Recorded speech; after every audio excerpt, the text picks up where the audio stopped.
Sports fans, football fans, most importantly, Broncos fans. This is the No Huddle Bronco Report. It's your main man, Earl the Grant Grant. Hey, what's good, Colorado? This is Stephen Blade Matthews.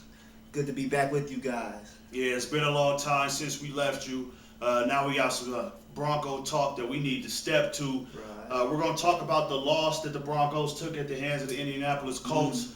And in my eyes, a lot of fans right now of Denver are kind of opening up the plastic that covers the red panic button man, right and now. a lot of the naysayers and skeptics are extra skeptical now. All of a sudden, now the Broncos are coming down to earth a little bit, looking a little more human, and the most skeptics are saying that the team isn't that good, isn't as good as that first 6-0 schedule or record entails that they, showed what they showed on the field.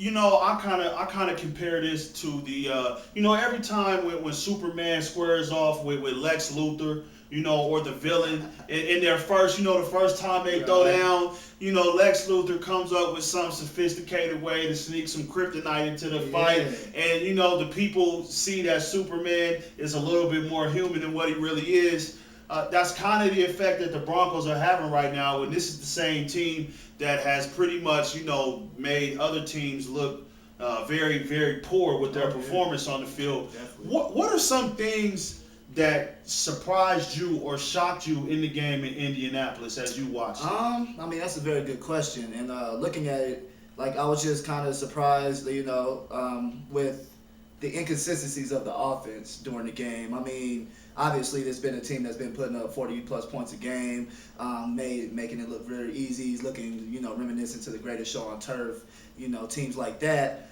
And just, we went, 3 and out a lot in this game. We punted, before this game, we had only punted 3 times all season, and then we punted 3 times in a row at one point in this game. Good point.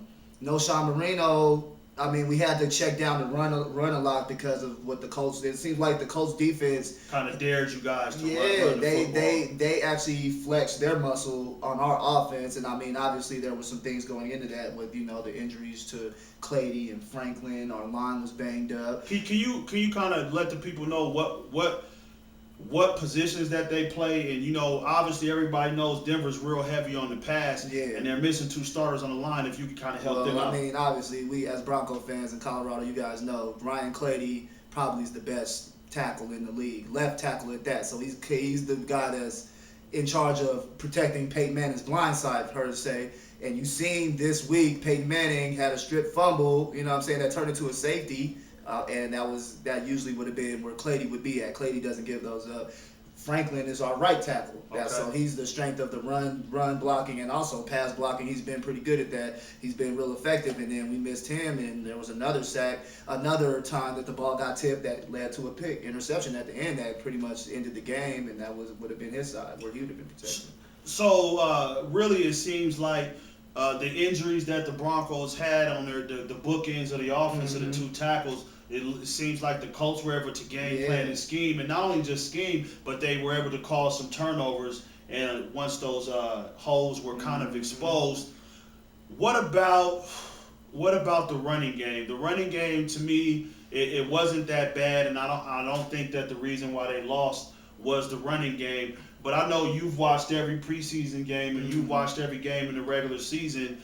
So how did you feel about Ronnie Hillman, being in the game at that point of the game? If you could kind of tell the people what the situation was. I couldn't understand it. And I'm watching the game, and I know I've been hearing feedback from a lot of other Bronco fans that feel the same way. It just didn't make any sense on how, we're going to No Sean Marino being the go-to guy. If you've seen, he's been getting a lot of targets, passing and running. Peyton Manning that's his security blanket right now in a sense. And I just couldn't understand.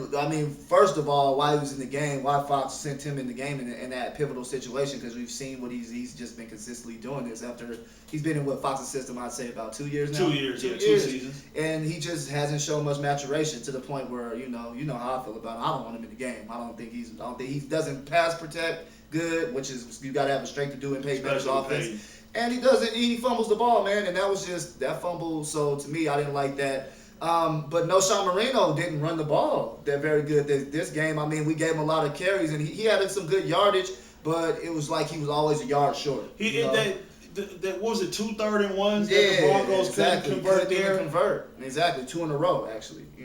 And that's just not what we're accustomed to seeing with this offense this year. Well, one thing I've been getting a lot of heat. Talk about a heat wave, okay?